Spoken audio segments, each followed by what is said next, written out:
എല്ലുണ്ട്, പക്ഷെ പറഞ്ഞിട്ട് കാര്യമില്ല. ഇതുവരെ നിന്റെ പുറകെ ചെന്നായ്ക്കളായിരുന്നു, ഇപ്പൊ നിന്റെ പുറകെ ഉള്ളത് ഹെയ്നകളാണ്. ഹായ്, ഞാൻ ഫെലിക്സ്. മൊമെന്റ്സിന്റെ മറ്റൊരു വീഡിയോയിലേക്ക് എല്ലാവർക്കും സ്വാഗതം.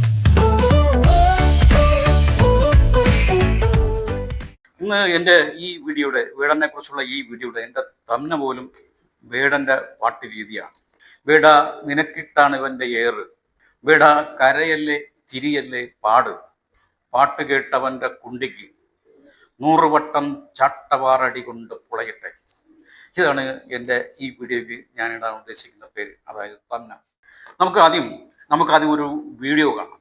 ആ കൊളോണിയൽ ശക്തികളുടെ വിഘടനവാദത്തെ, ജാതി ഭീകരവാദത്തെ ഏറ്റെടുത്ത് പിന്നെയും ഭാരതത്തെ ശിഥിലമാക്കാൻ ശ്രമിച്ചത് ഇന്ത്യൻ കമ്മ്യൂണിസ്റ്റ് പാർട്ടിയാണ്.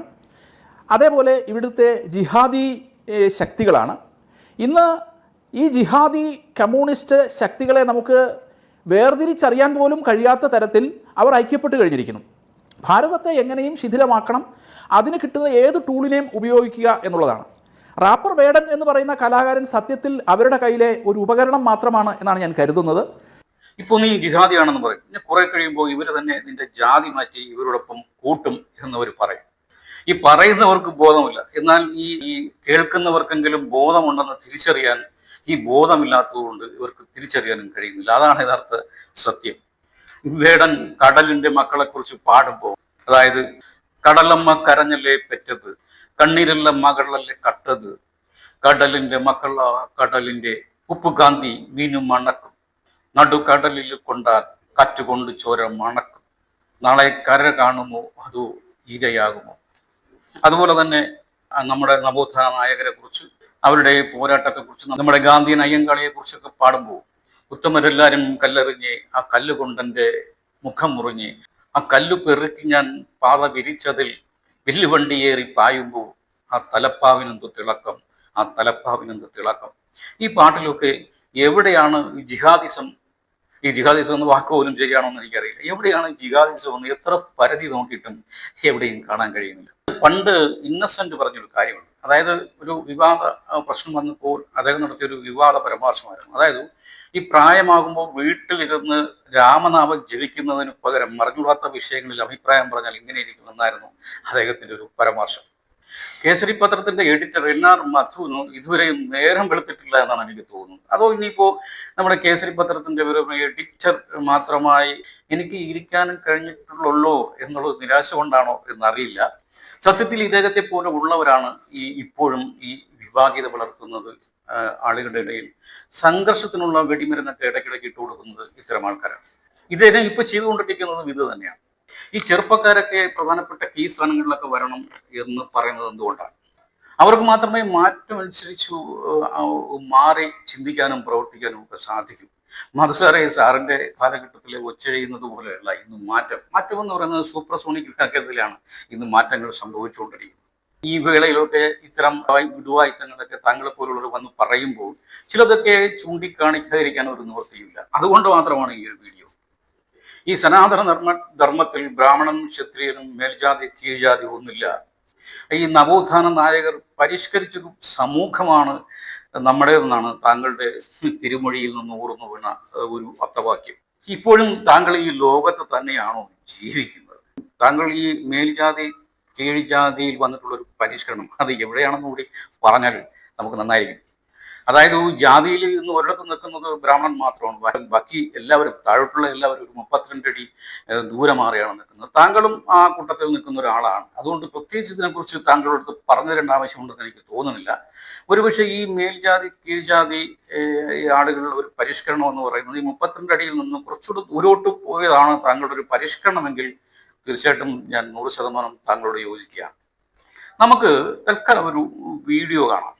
ഈ വീഡിയോ എന്നെ കാണുന്ന നിങ്ങൾക്ക് ബോധ്യം വരാൻ വേണ്ടിയിട്ടല്ല, അതായത് ഈ പരിഷ്കരണം എങ്ങനെയാണ്, ഈ എത്രത്തോളമാണ് എന്ന് നമ്മുടെ മധുസാറിനെ ഒന്ന് ബോധ്യപ്പെടുത്താൻ വേണ്ടിയിട്ടാണ് ഞാൻ ഈ വീഡിയോ നിങ്ങളെ കാണിക്കുന്നത്. നമുക്ക് ആ വീഡിയോ ഒന്ന് കാണാം.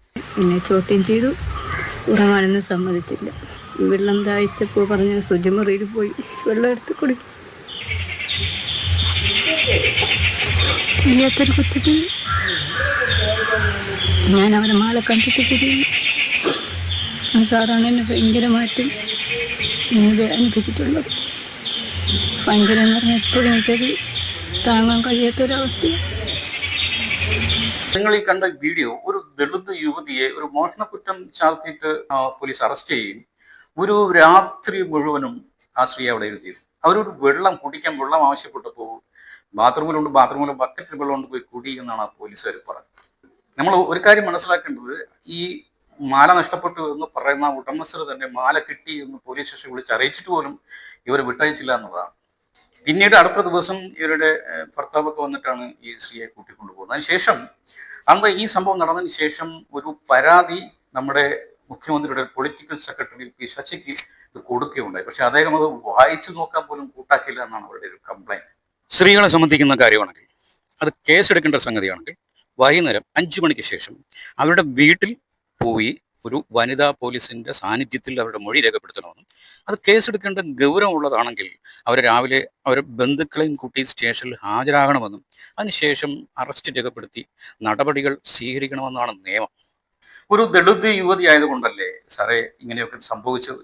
ഇപ്പൊ താങ്കളുടെ മകളായിരുന്നുവെങ്കിൽ ഇങ്ങനെ നടക്കുമായിരുന്നു? അല്ലെങ്കിൽ താങ്കളുടെ മകളെ അറസ്റ്റ് ചെയ്യാനുള്ള, ഇത്തരത്തിൽ പോലീസ് കസ്റ്റഡിയിൽ എടുക്കാനുള്ള ഒരു ധൈര്യം ഏതെങ്കിലും ഒരു പോലീസുകാരൻ ഉണ്ടാകുമായിരുന്നു?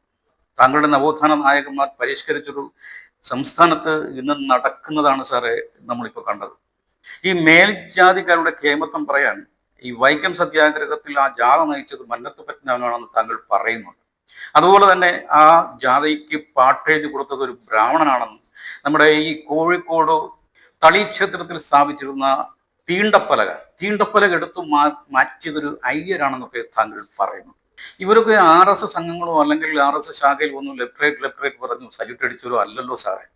ഇത്തരത്തിൽ നാട്ടിലെ അസമത്വത്തിൽ, തീണ്ടലിൽ, തൊട്ടുകൂടായ്മയിലൊക്കെ അസ്വസ്ഥരായിരുന്ന, അമർഷം കൊണ്ടിരുന്ന നിരവധി ആൾക്കാർ ഇതുപോലെ നമ്മുടെ സംസ്ഥാനത്തുണ്ടായിരുന്നു.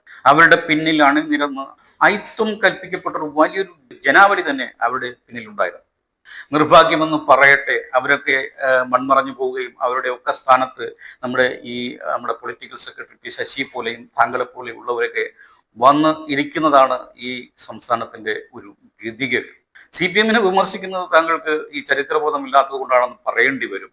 സാമൂഹിക പരിഷ്കരണ മേഖലയിൽ CPM-ന്റെ പങ്ക് എന്താണെന്ന് ഒന്നൊന്നായി എണ്ണി പറയാൻ ഞാൻ ആഗ്രഹിക്കുന്നില്ല. പക്ഷേ KPAC എന്ന് പറയുന്ന ഒരു നാടക സംഘടനയിലൂടെ ഈ മേഖലയിൽ അവർ കൊണ്ടിട്ടുള്ള പരിഷ്കാരം, അവർ നടത്തിയിട്ടുള്ള ഒരു ഇടപെടൽ, അത് ചരിത്രരേഖകളിൽ രേഖപ്പെടുത്തിയിട്ടുള്ളതാണ് സാർ.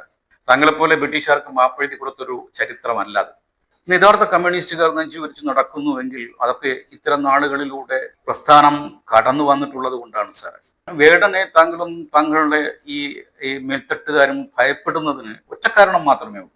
വേടൻ കടലിന്റെ മക്കളെ കുറിച്ചാണ് പാടുന്നത്, വേടൻ മണ്ണിന്റെ മക്കളെ കുറിച്ചാണ് പാടുന്നത്. ഒരുപക്ഷെ അത് വേടന്റെ കഥ തന്നെയായിരിക്കും വേടൻ പാടുന്നത്. താങ്കൾ ഉൾപ്പെട്ട സവർണരിൽ ഈ നായന്മാരുടെ വിശുദ്ധ കൂട്ടുകെട്ടിനെ കുറിച്ചും അവരുടെ സംബന്ധത്തെക്കുറിച്ചുമൊക്കെ പാട്ടുണ്ടാക്കി വേടൻ പാടുമോ എന്നുള്ള ഭയപ്പാടാണ് താങ്കൾക്കും കൂട്ടർക്കും. ചിലപ്പോൾ അങ്ങനെയും സംഭവിച്ചെന്നിരിക്കാം. കാരണം വേടൻ യഥാർത്ഥമാണല്ലോ പാടുന്നത്. അത് കേൾക്കാൻ കൂടുന്നത് താങ്കളെ പോലെയുള്ള വയസ്സന്മാരല്ല, നല്ല ചെറുപ്പക്കാരാണ്. അതിൽ പുലയനും പറയനും ഇഴവനും നായവരും നാനാ ജാതികളുമുണ്ട്. മറ്റൊരു വീഡിയോയുമായി വീണ്ടും കാണാം.